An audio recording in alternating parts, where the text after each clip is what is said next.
Hallo en welkom bij de unboxing van Pompeii. Dit is een speciale unboxing, want dit is een prototype van een Kickstarter die van start gaat in de maand mei. Dit is een spel dat je kan spelen van 2 tot 4 personen, duurt ongeveer een uur en is aan te raden vanaf een leeftijd van 14 jaar tot nu toe. Want zoals we weten, een Kickstarter-exemplaar of een prototype, beter gezegd, is altijd onderhevig aan veranderingen, zowel qua regels als artwork en dergelijke meer. Dus alles wat je hier ziet is nog onderhevig aan verandering, al moet ik zeggen dat dit voor een prototype te zijn er toch al vrij afgewerkt uitziet. Want hier hebben we al onze regelboek in het Engels, waar we toch kunnen zien wat het doel van het spel is, de setup, de verschillende componenten, game round, hoe een ronde in elkaar zit, de verschillende acties, omzettingen van grondstoffen. Het is ook zeer dik papier, het is zeer stevig. Action 2 build, dus we kunnen ook dingen bouwen.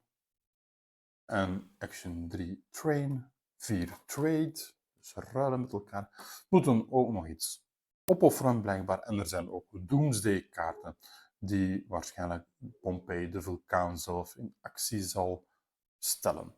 Einde van het spel kan op 2 manieren eindigen, 1 en 2. En op de achterzijde zien we de symboliek, die ook altijd zeer handig is als we het spel aan het spelen zijn.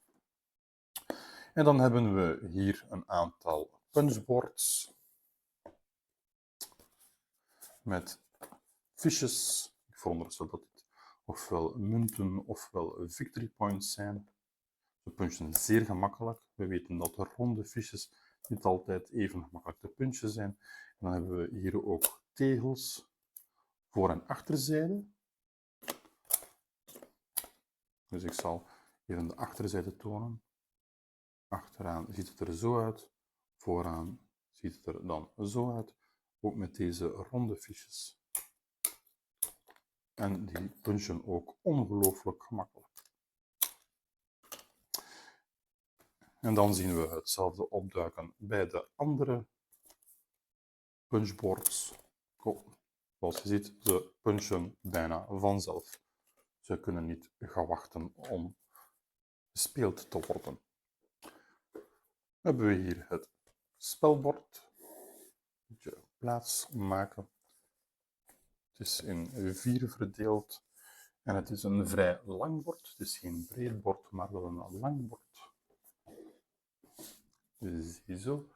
Het kan zelfs niet in beeld, zie ik. Dus hier zien we onze vulkaan. Hier zien we verschillende constructies en de grondstoffen die je daarvoor nodig hebt. Het wild, grondstoffen die je kan vergaren waarschijnlijk. Hier een soort worker die erop moet geplaatst worden en dergelijke meer. We zien ook aan de kant hier zelfs vis opduiken. Dus misschien ook belangrijk om een haven of iets dergelijks te bouwen. Want die staat zelfs hier. Verschillende symbolieken waar ik nog niet thuis in ben. Maar een zeer lang spelbord dus. En wat zit er nog in de doos? Want het is vrij zwaar. Dus er zal wel nog het een en ander in zitten. We hebben nog kaarten. En een kartonnen insert. Zoals we er wel meer tegenkomen.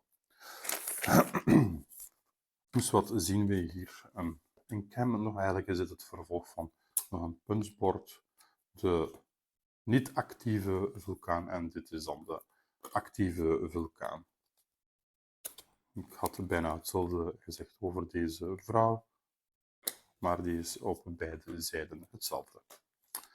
En dan hebben we hier 4 borden. Dit zullen de spelersborden zijn. Leuke artwork, typisch voor de spellen die in Oud-Griekenland zich afspelen.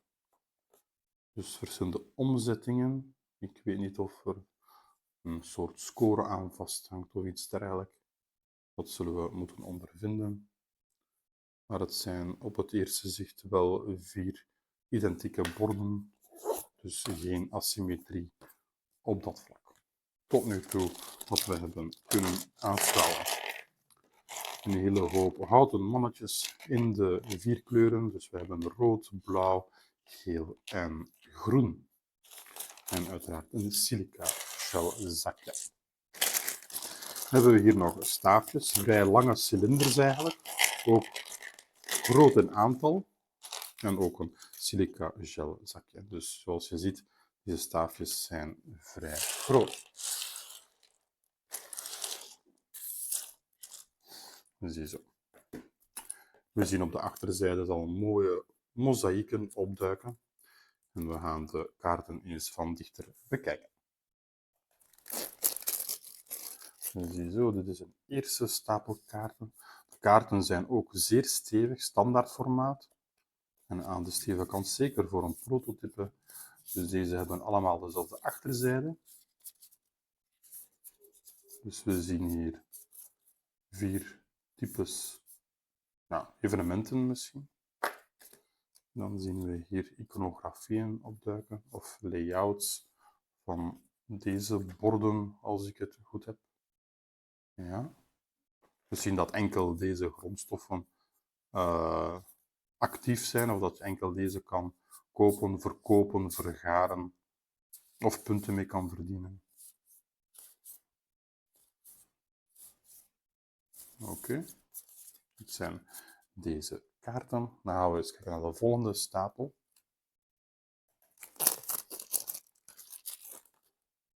Dus hier zien we een soort tempel of een altaar op.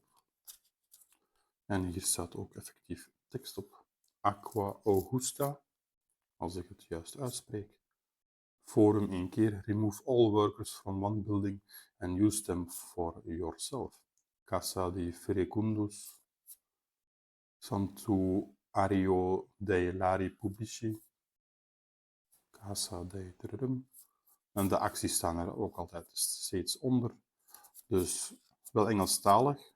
Dus het is taalafhankelijk op dit ogenblik.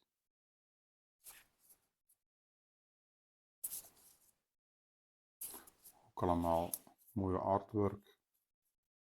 Zeer passend bij het thema. Gaius Plinius Caecilius Secundus.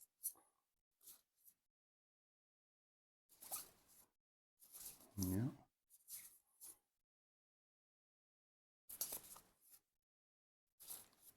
Ziezo.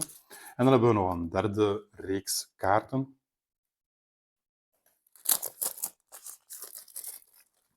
En hier op de achterzijde zien we de vrouw van daarnet opduiken die op die fiche stond. En hier zien we een contractor. When building a red building, you no longer need wood. When building a blue building, you no longer need pillars, enzovoort.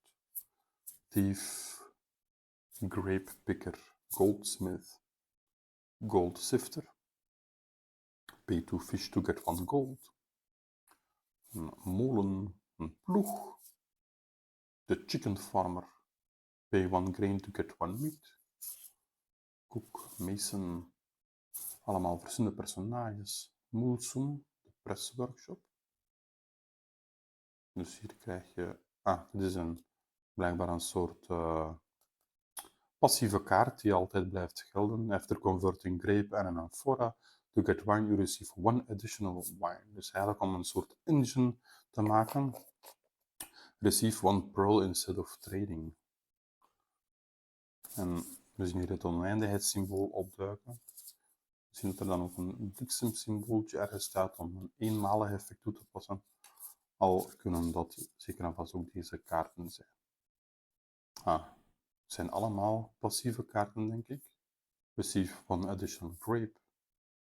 Enzovoort enzovoort. Oké. Ziezo, dit was onze unboxing van, nogmaals, het prototype van Pompeii. Binnenkort of misschien nu al te vinden op Kickstarter. Bedankt om te kijken.